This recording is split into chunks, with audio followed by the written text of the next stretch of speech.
Hey, what's going on, everyone? It's Clove Hitch Corey. I wanted to do a quick video on how I top rope solo, my setup, and what I do, So check it out. All right, so we're out here at my favorite bouldering spot, and this is a decent size boulder. I like to use a rope on it because of this rock right here. But anyways, let's get into the meat and potatoes, why don't we, huh? So, some people like to clip their shoes, some people like just to clip the rope.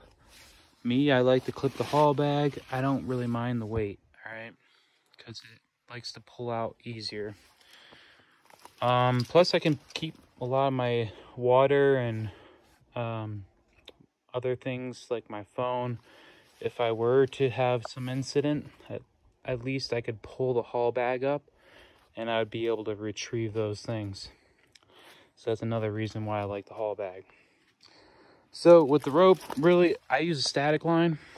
You can use your climbing dynamic rope. It's gonna stretch more, but it's less than ideal. And then you also probably don't want to use toothed progress captured devices with your climbing rope. I mean, I know I don't. That's why I bought a nice fat 10mm static line. I think this was Sterling, can't remember, but yeah, static line, because it stretches less and it can take a little bit more abuse. So what I do is you can do an overhand knot, you can do a figure eight on the bite, it really doesn't matter. All you're really doing is creating a loop that you can take, a carabiner, clip this to it, and then, clip your haul bag to this. So, boom, I had this set up. This is running up. I'll show you how I set up on the top. What do? All right.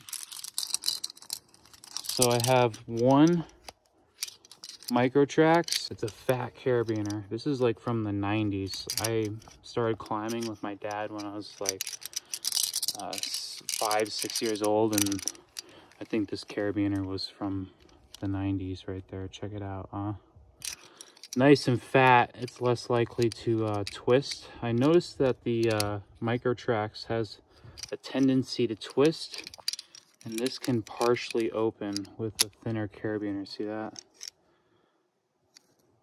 So I've fallen on this multiple times, and as you can see, it's kind of bent, but she still works, right? That's why we have a second one.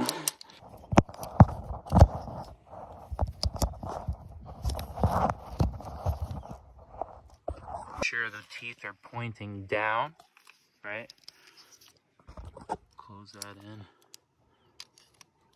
Put that, and then boom. This is going right into our belay loops. If you don't have two, just clip up on one. Gonna lock her up. So now, as you can see, I also have a sling attached to my person, my body, right? I just crossed it on the back, and I've made up this quick draw. So this was a sport draw. So as you can see, this carabiner has the anti-lock device, but also I don't like this. Let me show you this. I'm gonna change this, because look how this can open and it can possibly unlock your device. I've seen that while I'm climbing. It's kind of sketched me out. So I'm gonna replace this. I kind of like some anti-cross loading carabiner. So we're gonna clip that to our harness. This is auto locker, right? It's like 3-way.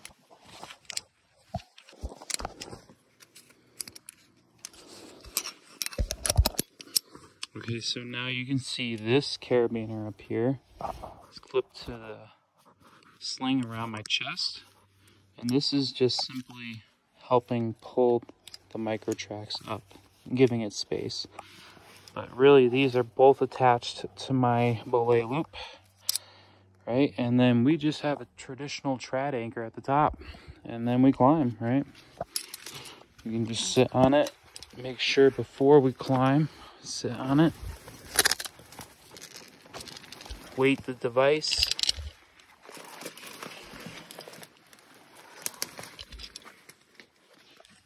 And you're good to go. All right, we're at the top here. Check it out. Okay. It's simply the static line just leading back to where I climb. I found this nice tree here. A lot of people on the East Coast are like, what? That looks like a dead tree. No, this is a good tree. Out here in the West, these are good trees. But yeah, it looks a little sketchy. Well, let's check out what we got. All right. Simple backup knot, right? Overhand, double barrel knot, whatever. Double overhand, whatever you want to call it. Figure 8 on the bite. So I put a nice wire locker in there. That way when I'm done climbing, I just unclip this and it makes it nice and easy to untie. Nice locker, all right, with the figure 8 on the bite, all right. And we have a nice 240 centimeter sling. I did the same thing with a figure 8 on the bite. I put a locker in there. You don't need a locker really. You can put a wire gate.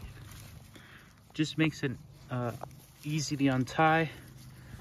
The How Not To guys did a whole thing about that, and that's super good enough. And we just slung the tree, right? We just went low. Okay, so you see these things, right? Yeah, it's a chain. Yeah, it's probably good, but I'm not gonna trust it. I'm gonna use my own thing. Maybe you guys are a little different, but that's what I do, right? And it's that easy. That's how to top rope solo. And you can be out here by yourself in Autumn. She's a good girl. Get to hang out with my dog and look at this beautiful sunset. It's beautiful scenery. Come on. You can't beat this. All right, I'm gonna break down. I gotta get back home and make some dinner. But if you want to climb by yourself and just, you know, it's like hiking by yourself. You want that tranquility, give it a try, right? Just make sure you have 2 micro tracks, right? Or at least 2 progress capture devices. I also like to keep a set of Jumars on me, all right? If I'm doing hard stuff, right? If I really want to push the limit, I keep a set of Jumars on me. 1 or 2 if it's really hard, and if it's overhung, keep the ladder on you, right? Keep a ladder on you. And if you have a sharp edge, make sure you get yourself a rope protector, all right? This goes around the rope and it goes over the edge, right? I already took it off over there, but typically I have a couple of these, at least 2 sometimes. So this is the stuff you need if you want to rope solo. All right, if you have any questions, post them in the comments down below. Look at this. This is why I rope solo. Come out and see this. I get to chill with my dog. I don't know, if I'm feeling stressed out or I'm feeling down, just come out here. It's like a meditation. Some people hike. Well, I climb.